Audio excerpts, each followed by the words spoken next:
in partial response, we would see at least a 30% decrease in the diameter. And with progressive disease, two criteria, either a 20% increase in the sum of diameters of the target lesions or an absolute increase of 5 millimeters and development of new lesions. So these would be categorized as progressive disease. And stable disease is when there is neither progression nor response. So non-target lesions, again we have three categories here. There is either complete response, same that we see disappearance of lesions, and progressive disease where there is unequivocal progression of the existing non-target lesions or development of new lesions. And a third category where we are seeing either no response nor progression.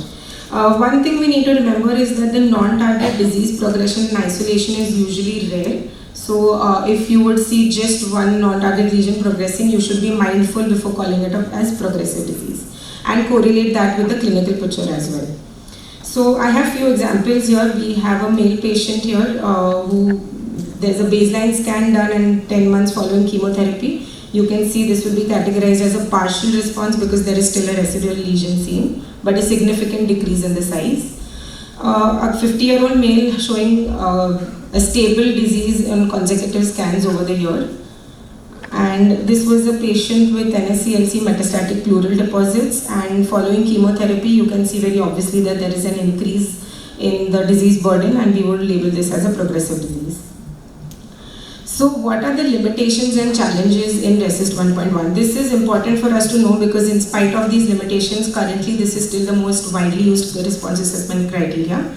One is it does not consider the area and volume of the lesion. As mentioned, it is a unidimensional measurement criteria.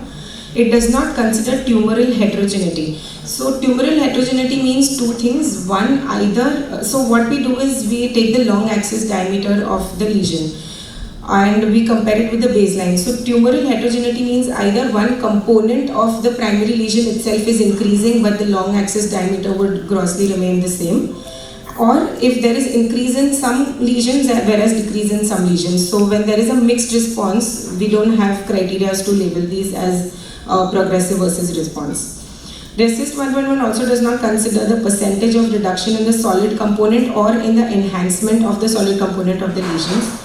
Does not consider the presence of cavitation or necrosis within the lesion.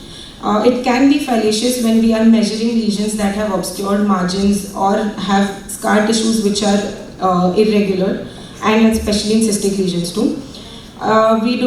This does not consider the change in relation between the tumor and adjacent structures like important vessels, because this might actually make the patient fall under an operable category if at all. And of course, there are inter and intra-observer variability in measurements, but with the modification of RECIST 1.1 from the original RECIST 1, these variabilities are quite minimal. Can this be confidently used for novel drug with use of novel drugs in treatment? The answer is largely no. There was one criteria that had developed, that is the Lee's criteria, where it is basically a CT-based response, just a diagrammatic evaluation here. So with RECIST, we would, if there is a solid lesion with surrounding ground glass density, the RECIST would consider the diameter A, that is labeled. And with Lee's criteria, what they did is they considered only the solid part, and based on the presence of cavitation and necrosis, and the change in attenuation, they also subtracted. So if the solid part is B, they subtracted the measurement of C, which was the cavitation within. And they also did not consider the ground glass attenuation that was present outside the solid component. But the impact of this method in prediction of the outcomes was still not investigated and is not routinely used now. This led to the modification in the current RECIST criteria, that is the immune-based RECIST. There is no clear consensus that existed for the response pattern for selected patients who were on immunotherapy, hence the need for iRECIST. This leads to, again, four categories of response assessment. We have a complete response, partial response, and stable disease, which is very similar to the RECIST 1.1 criteria. One new, I can say, entity here that came with the use of immunotherapy was the immune unconfirmed progressive disease that we call as IUPD. There are two categories here, which Dr. Indraja had also pointed out. We would see an initial increase in tumor, which by measurement should be more than 20% increase in the tumor burden with respect to the nadir, or there is development of new lesions. In the case of a progressive disease following immunotherapy, it is imperative for us to repeat a scan at an interval of 4 to 8 weeks to confirm whether this is a progressive disease or this was a pseudoprogression. So we have immune confirmed progressive disease if 3 criteria. Further new lesions have emerged on the consecutive images, or there is progression of the non-target lesions, or if the size of the previous new lesions that we labeled as IUPD has further increased by at least 20%. If none of these are there, if this disease is either beginning to respond following this, or if it is stable, it is called as ICR, IPR or ISD, which is immune stable disease. A very brief pictorial view on what pseudoprogression is. Basically, it occurs because there is immune cell infiltration into the tumor along with edema. So, this is an atypical response pattern. We would see an initial increase in size of the tumor, or in the size of the metastasis, or development of new lesions, all of which is followed by a delayed tumor response. And 2 other types, hyperprogression and contradictory. Again, hyperprogression, we would see an increase in the growth rate by factor of 2. And contradictory is when there is increase in some and decrease in some lesions. So, small 2 cases we had here. One, again, we can see these are 3 consecutive scans, 2 different patients, where the interim scan is showing an increase in the disease burden, following which there is a decrease. So this would not be labeled as a progressive disease. On the second scan or a repeat scan, we would see regression. So few things to remember about pseudoprogression. One is that it is commonly seen in the first few weeks, can occur after several months, usually in the first few weeks. So again, imperative that we do a follow-up imaging at 4 to 8 weeks. Second thing is, it is seen in very small percentage of cases, that is 0.6 to 5% after giving treatment with immunotherapy, and there is no valid biochemical or radiological marker till date that can differentiate a true progression from a pseudoprogression. So the main challenge that comes as radiologists and as treating physicians would be that, one, the percentage of IUPD is very low, and in such cases to convince the patient to continue treatment in spite of radiological evidence of progression is a little difficult, because considering the cost of the immunotherapy as well. A very short note on PERSIST, which was already covered though. This is a new method for quantitative assessment of the metabolic change in the solid tumors. This basically incorporates the functional parameters, that is the uptake in the lesion. The target lesion selection here is usually just one single lesion, as against RECIST 1.1, where we said that we select 2 lesions per organ, or a total of 5 lesions. And the peak should be, the SUV peak should be at least 1.5 times greater than the SUV of the liver, considering the lean body mass as well. Again, 4 categories of response: complete, partial, metabolic and stable metabolic disease. With progressive, here we see an increase in 30% of the SUV peak and an absolute increase of 0.8. So another challenge with the development of immunotherapy is the immune-related adverse events. These are attributed to the autoimmunity and the infiltration of the autoreactive T cells. On radiology, these are a few list of adverse events that we can pick up on radiology. Especially these, the colitis, hypophysitis, pancreatitis, these we need to bear in mind, because these need active intervention, that either delaying or discontinuing the immunotherapy or administration of steroid.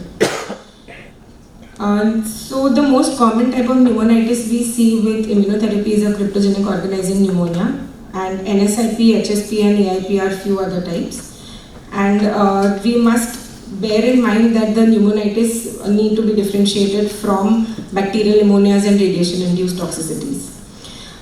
Just few pictures of the side effects. We can see colitis, there is hepatitis, hypophysitis, encephalitis and thyroiditis. So just one last point I would mention here about the take-home points is, what are the challenges we face and how are we going to overcome them. So emergence of the molecular targeted therapy and immunotherapy has led to a different type of tumor response. As opposed to cytotoxic therapy, we would just see a decrease in the size, but now we have started seeing development of tumor necrosis. So either development of tumor necrosis or lack of tumor progression in the absence of an obvious tumor shrinkage is also considered as an outcome, which is not validated on a conventional RECIST 1.1. The way we have overcome this is by making modifications within our criteria, that is PERSIST, where we see the metabolic activity of the lesion, and iRECIST.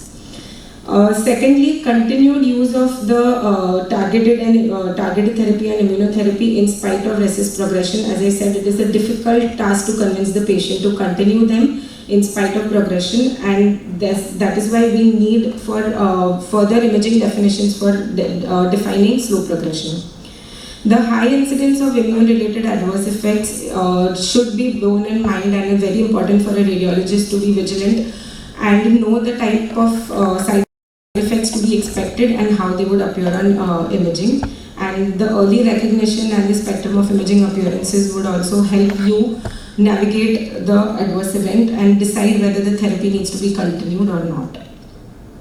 The response assessment in lung cancer should evolve in parallel with advances in the lung cancer treatment, which is something that is an ongoing process and will continue for some time. Thank you. Thank you so much. Any questions from the audience?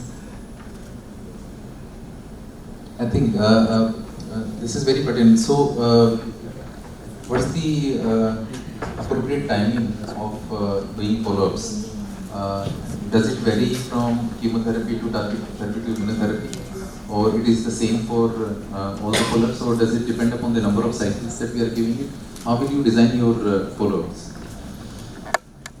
So with chemotherapy, we normally do like the conventional chemotherapy, we do repeat scans after 3 cycles. And with immunotherapy, actually, I would ask the medical oncologist after how long would be. I'm not aware myself. Better answer when they will ask it. And does it vary from routine practices to trial settings, or they will remain the same pattern of approach, because they have to continuously come for the follow-up? Or how will you decide that whether this patient will only need clinical follow-up, or this also need the response assessment through radiology? Right now, so what we are usually following in protocol in TMS is that we are calling patient every 3-4 months after starting treatment and following up with the imaging. But now with targeted therapy, and we are seeing the responses with targeted therapy are very durable.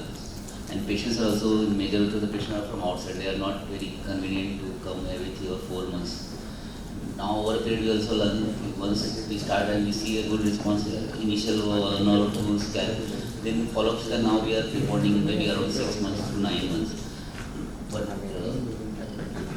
still we follow the protocol to all 3-4 months, but for targeted therapy or immunotherapy, it will be, maybe we can postpone the scanning follow-up maybe around 6 to 9 months. This will be possible. Just another question, Janita, how do you decide in hyperprogression? What is pseudoprogression that might occur in the immunotherapy, and that is usually not the case in case of routine chemotherapy or the targeted therapy? So, what is the message that you want to give? Say, when you will call something as a hyperprogression or a pseudoprogression? So, the main criteria over here would be a follow-up scan. So, the first scan that we do, and we do pick up progression at that point of time, we need to not immediately label it as a progressive disease because it is a known phenomenon to occur. So, the key point here is to know that we need to do the follow-up. If the follow-up scan is either showing stable disease, we can still call it an immune stable disease. And we would expect a regression at that point of time because with immunotherapy, with the increase, there is a very slow we can say slow response that we see. So over a period of time and over multiple scans, we would see that slowly there is a response. So the key point here is just follow-up scan. And with hyperprogression is actually a form of true progression itself. So if, as the previous case that was also shown, if the first scan is not showing any progression, but if the subsequent scan showed a progression which is either continuing, we would actually consider that is a true progression in that case. And sir, hyperprogression generally, sir, we see a risk. Before the planning next scan, we see clinical progression and we will confirm if there is maybe hyperprogression. In cases in which the moment you start a start the therapy, and then after the first cycle of therapy, you will see that there are new nodules that are coming up. There are nodules which are significantly increasing the size, and you think that we have instituted correct therapy and everything was going fine, and suddenly everything was so progressed at every site, distant metastasis. So this is a classical form of hyperprogression. That is, So it occurs very early in 1 or 2 cycles, and most commonly this phenomenon is common with the immunotherapy drugs. yeah. Then we would also correlate this with the clinical picture. Like a lot of times, if the clinical status is like clinically, if the patient is benefiting and is doing better, then maybe we would still continue with follow-up scans to see whether it's to be labeled as a true So if progression. the patient is normal and radiologically it is showing progression in immunotherapy, then that is a more likely case of a pseudo progression. Pseudo progression, yes. Yeah. So unlike another case where there is a patient is clinically progressing and radiologically progressing, that might be the case where we are thinking of hyperprogression. Any other thing to ask? I think now we will go to just before the panel discussion with the last talk, that is by Dr. Kunal.